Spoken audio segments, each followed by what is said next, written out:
Hey guys, welcome back to Cereal at Midnight. I've got a short review for Jurassic World Rebirth. We'll do non-spoilers for most of it. At the end of this review, I do have a few things I want to zero in on as far as plots and events, but I will give you ample time, if you haven't seen it, to say goodbye, to ride off into the sunset. So this is the 7th Jurassic Park movie. If you had told me in 1993, hey kid, they're going to be making these Jurassic Park movies until you're a middle-aged man, I still wouldn't be prepared for what that would actually feel like. What other franchises have had movies that just continued for 3+ decades? Why is it Jurassic World Rebirth and not Jurassic Park Rebirth? Because if you've seen the movie, I think it's more connected to Jurassic Park than Jurassic World. Same screenwriter, this is what I was going to say. So it's written by David Koepp, who was the screenwriter, he adapted Michael Crichton's novel. For the first Jurassic Park movie, The Lost World, David Koepp also worked on the last two Indiana Jones screenplays, Kingdom of the Crystal Skull and The Dial of Destiny. But here's the big one. This is his second best movie, his second best screenplay of 2025, because this is coming after Black Bag, which he wrote. Steven Soderbergh directed that, and that's a fantastic screenplay. This is more popcorn. I feel like this is the one that buys the house. Black Bag is the one that gets the street cred. But Jurassic World Rebirth is directed by Gareth Edwards, who we all know directed Rogue One, and is also the guy behind Godzilla and the movie Monsters, which is the movie that got him Godzilla. So all that plays into what we're going to talk about here, because this is a director that's used to special effects films. He's used to filming in the jungles, and he has an established track record with, oh, look, it's coming right for us, that thing. So, and big tentpole things too. So it's fairly well conceived. It has a lot of connective tissue to the first Jurassic Park movie, which I guess I'll talk about more in the spoiler section. But I do want to say that the first 20 to 30 minutes of this movie feel incredibly clunky to me. I had a really hard time investing in the premise. I had a hard time investing in the characters. They feel mostly, okay, we got Scarlett Johansson as our big star for this movie. In fact, I think she's really the only star of this movie. There are other actors in it, but I would not say that they are anywhere close to the caliber of ScarJo.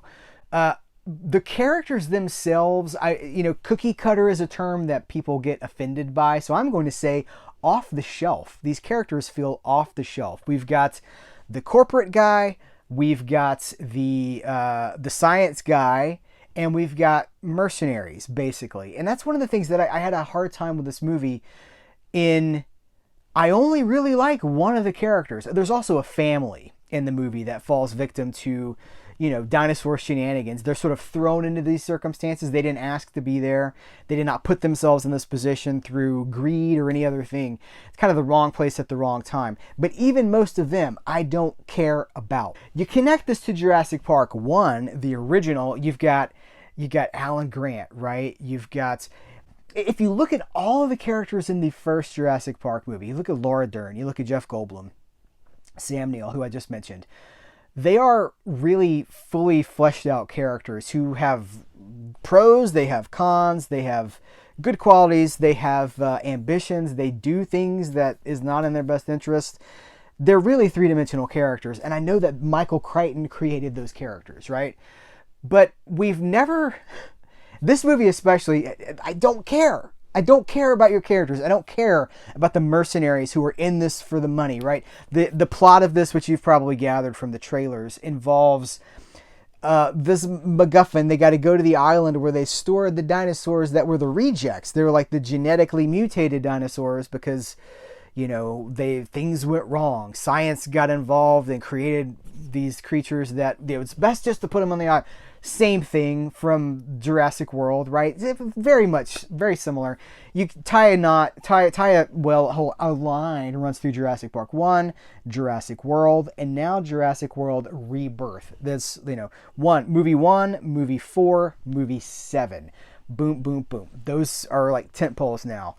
And It's a MacGuffin just to get to the island, but I gotta be honest with you, that's all I want. At this point, we have Jurassic Park. It's a perfect movie product. It's about as close to perfect as you're gonna get. We already have that. I don't need you to spend an hour getting me to the island so we can have some dinosaur action. I just want that hot dinosaur action right now. Like, give it to me. Give me that hot dinosaur action as soon as you can. And this movie doesn't really do that. And for first 30, 45 minutes of the movie, I'm like, this is not very good. Then it starts. Then the action starts. And I'm like, oh, this is really cool. And it's giving me things I've never seen before. And the movie has a point of view, which these kinds of movies don't always have a point of view. This movie definitely has a side. The narrative takes a side of, the movie doesn't like certain people in this movie. And that's true for the first Jurassic Park movie too. It doesn't like the lawyer.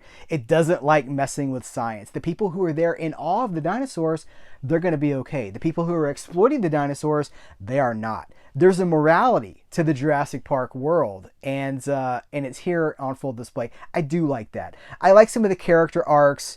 I like some of the dinosaur set pieces, which I don't guess I should have mentioned in the non-spoiler section, because you want to see those for yourself. But it's a fun movie for what it is, given that there should never be any sequels to Jurassic Park. This movie needs no sequels, and none of them have been particularly great. They're never going to touch the first Jurassic Park movie, but Universal keeps making them because I guess they make money, and it's a good IP. It's a good franchise. You can make rides around it. There are scenes in this movie I'm like, well, that'd be a great ride. T-Rex, that'd be a great ride. I like the movie. I certainly don't love the movie. I have notes for the movie. It needs to be a good 20, maybe if we're being really judicious here, 30 minutes shorter. It needs to be shorter. There's times in this movie where I'm just like, oh, I don't care. Like, get me out of here. So I like it. It's not great. I don't love it, but it's certainly the best Jurassic movie in 10 years, probably the best one since Jurassic World, and that's the best one since Jurassic Park. So again, 1, 4, and 7 are the high notes here, and I think I might like this one more than I like Jurassic World, the fourth one. So there you go. All right, I'm going to talk about spoilers now. If this is your cue to leave, thank you so much for checking out this video.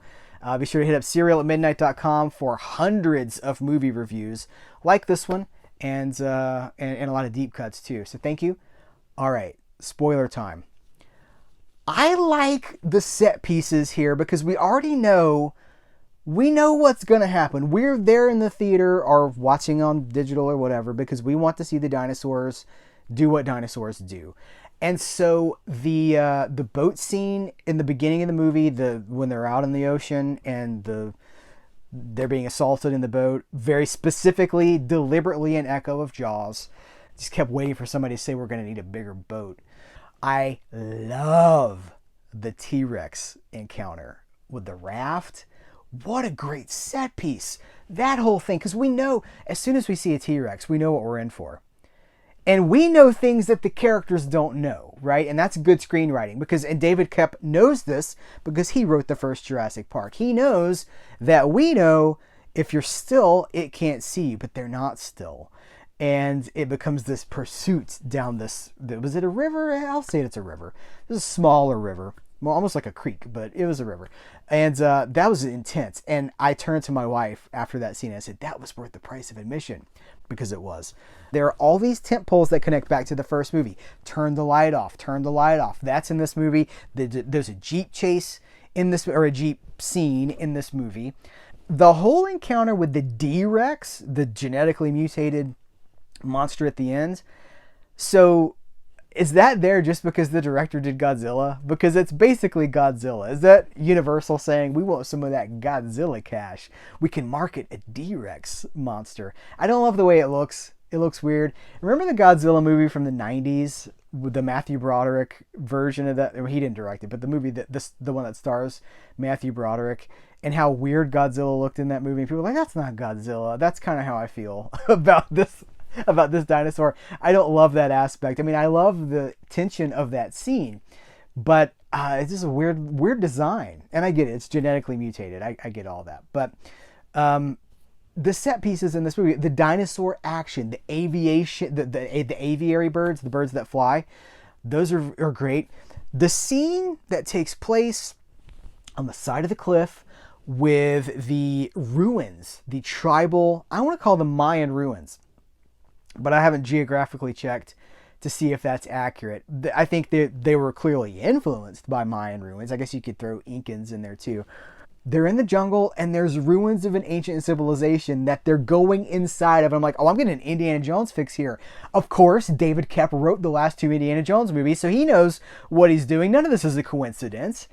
There are things in here that are just pure summer movie fun, just pure spectacle movie fun. And it doesn't ask me to turn my brain off because I'm thinking about certain things. I'm like, oh, this is the character arc this character is going to go on, the story arc, the journey. Like, it's fairly telegraphed, but I mean, the pedigree behind this movie, it's made by people who know what they're doing. They don't always hit it out of the park, but I think that there's more to like than there's not to like. I just wish, I need to see it again because I'm thinking, was the first act of this movie as clunky and as unwatchable as I remember it being? Because it's so boring. It's so dull. And it commits the crime too of telling us something instead of showing us something. There's, text narration at the top giving us a time frame about what's going on. That's not good storytelling. You want the movie to show you what has happened in the 17 years that's gapped at the beginning of this movie. Show me. Don't tell me about it. Use the story to tell that. And with all the time they waste at the beginning of the movie introducing characters, they absolutely could have done that. So that's my notes, but overall, I really like it. It's probably my second or third favorite of the Jurassic Park movies. But again, we really only need one. There's only one great Jurassic Park movie, and everything since then is just chasing a high that we're probably never going to get again. I'd rather Universal spend that money developing what the next Jurassic Park might be. And I don't mean a literal Jurassic Park, I mean a new movie franchise. Just a good movie. And then if it's good enough for a sequel, go from there. But if you've seen Jurassic World Rebirth, I would love to know what you think about it. Maybe what some of your favorite parts of the movie are. Did you have a favorite character? Did you find yourself having a hard time relating to any of the characters like me? Again, I only liked one. I liked the science guy because he was the one that was in awe of nature. He's like, dinosaurs are amazing. We, the audience, think dinosaurs are amazing. I just want to hang out with the guy that likes dinosaurs. Thank you. I appreciate you. Take care. Till next time, I will catch you later.